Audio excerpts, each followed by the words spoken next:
Have you ever noticed how some playlists just seem to flow perfectly and others feel awkward? It's all about transitions, and with the right tricks, you can make your Spotify playlist sound amazing. So if you've been struggling to figure out how to make your playlist transitions better, you're in the right place. Here are 5 tips to help you get started with smooth Spotify transitions. So the first is you're going to use fade-ins and fade-outs to connect your songs better. This simple trick makes your playlist feel more seamless. Next, think about song key and tempo. So basically, choosing the songs that match or gradually change key or tempo can make a huge difference. Third, consider using Spotify's Crossfades feature.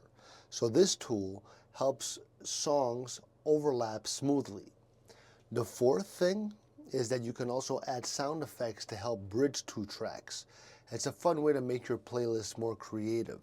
And lastly, mix up genres with care. So transitioning between different styles could be exciting, but make sure that you keep a flow that makes sense. Okay? So feeling excited to try these out? I bet you'll create a playlist that everyone will love. And if you like these recommendations, leave me a like. Love ya.